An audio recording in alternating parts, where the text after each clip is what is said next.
Trump సుంకాలపై Modi dilemma.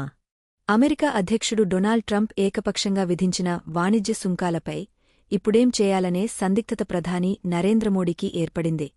ఎంత మిత్రుడైనా స్నేహం స్నేహమే, వాణిజ్యం వాణిజ్యమే అని ట్రంప్ పక్కా కార్పొరేట్ వ్యాపార సూత్రాన్ని అమల్లోకి తెచ్చి ఆప్తమిత్రుడికి షాకిచ్చారు.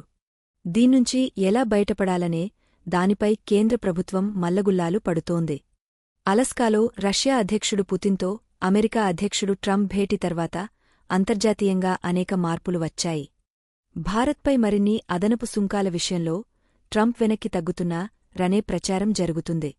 అసలు అమెరికాతో వ్యాపార సంబంధాలపై భారతదేశ స్వతంత్ర వైఖరి ఏంటనే దానిపై మోడీ సర్కార్కు ఇప్పటికీ స్పష్టత లేదు. ట్రంప్ సుంకాల ప్రకటన చేయడానికంటే నెల రోజుల ముందు నుంచే భారత విదేశీ వ్యవహారాల శాఖ ఆధ్వర్యంలో 4 దఫాలుగా చర్చలు జరిగాయి. వాటి ద్వారా సాధించింది ఏమీ లేదు. సుంకాల ప్రకటన తర్వాత భారతదేశంతో ఇక చర్చలు లేవని స్వయంగా ట్రంప్ ప్రకటించి ద్వైపాక్షిక మార్గాల్ని మూసేశారు. ఈ నేపథ్యంలోనే ఐక్యరాజ్యసమితి సర్వసభ్య సమావేశం వచ్చే నెల న్యూయార్క్లో జరుగుతోంది. దానికి హాజరవుతున్న ప్రధాని మోడీ అక్కడే ట్రంప్తో చర్చలు జరపాలని భావిస్తున్నట్టు తెలుస్తోంది. ఇవి ఏ మేరకు సఫలం అవుతాయో వేచిచూడాలి. వైఫల్యం. అమెరికా అధ్యక్షుడు డొనాల్డ్ ట్రంప్తో భారత్ ఎక్కువ కాలం వాణిజ్య చర్చలు కొనసాగించలేకపోయింది.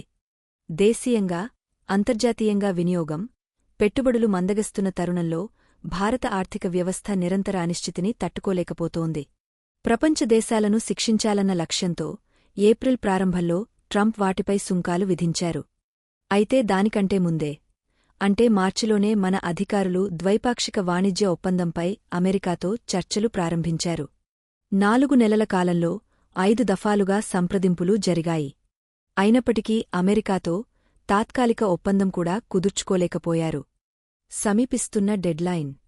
చివరికి భారత్ రష్యా నుంచి చమురు దిగుమతి చేసుకుంటోందనే అక్కసుతో ట్రంప్ మన దేశ వస్తువులపై మొత్తంగా 50% సుంకాలు విధించారు.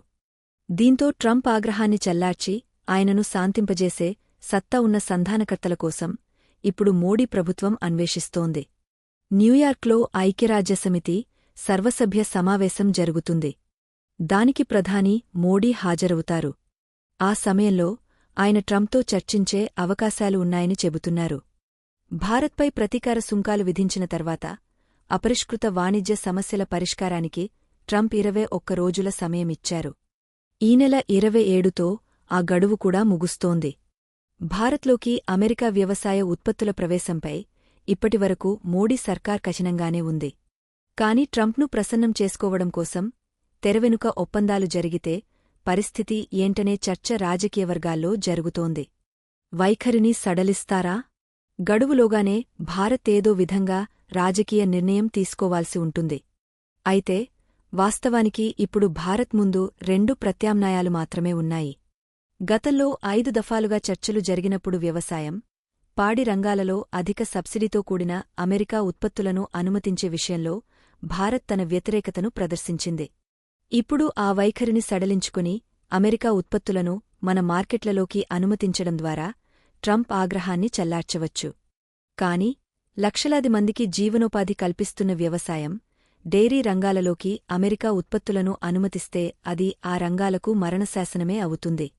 ఒకవేళ మోడీ అమెరికా డిమాండ్కు తలవంచి భారత్ వైఖరిని నీరుకారిస్తే దానికి కారణమేమిటో ఆయన జాతికి పారదర్శకతతో తెలియజేయాల్సి ఉంటుంది.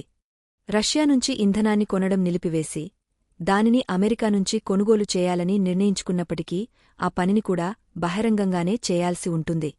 దాచేందుకు ఏమీ ఉండదు. ఎర్రకోట ప్రసంగంలో ఇక మోడీ ముందున్న చివరి ప్రత్యామ్నాయం గత వైఖరికి గట్టిగా కట్టుబడి ఉండి దేశాన్ని విశ్వాసంలోకి తీసుకోవాల్సి ఉంటుంది. అమెరికా సుంకాల కారణంగా అనేక స్వల్పకాలిక ఇబ్బందులు తప్పవని, వాటిని అందరం కలసికట్టుగా భరిద్దామని ప్రజలకు నచ్చచెప్పాల్సి ఉంటుంది. ట్రంప్ విధించిన సుంకాలతో ఎదురయ్యే సమస్యలను అధిగమించడానికి విధానపరంగా ఇతరత్రా చర్యలు తీసుకోవాల్సి ఉంటుంది.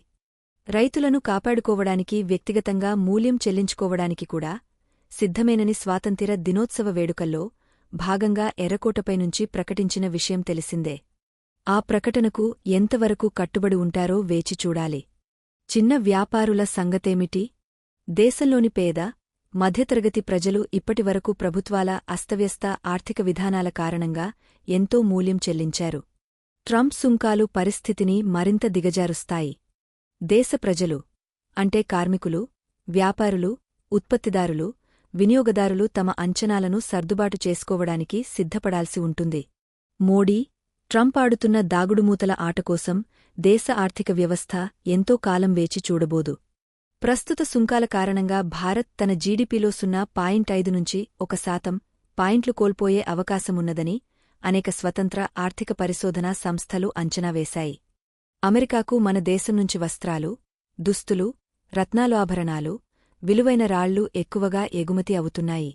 వీటిపై సుంకాల ప్రభావం అధికంగా ఉండబోతోంది. దీనివల్ల చిన్న వ్యాపారులు తీవ్రంగా నష్టపోయే ప్రమాదముంది. సుంకాలు పెరిగితే లాభాలు పడిపోతాయి. టాటాలు, అంబానీలు, అదానీల వంటి బడా కార్పొరేట్ గ్రూపులు లాభాలు తక్కువ వచ్చినా, కొంత నష్టాలు వచ్చినా తట్టుకోగలవు. కాని చిన్న వ్యాపారుల పరిస్థితి ఏంటి?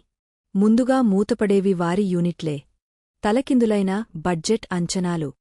అధిక సుంకాల దెబ్బకు చిన్న, మధ్య తరహా వ్యాపారాలు మూతపడితే వాటిలో పనిచేసే లక్షలాది మంది కార్మికులు ఉపాధి కోల్పోయి తిరిగి గ్రామాల బాటపట్టే అవకాశముంది. కోవిడ్ కాలంలో కనిపించిన దృశ్యాలు మరోసారి ఆవిష్కృతం కావచ్చు.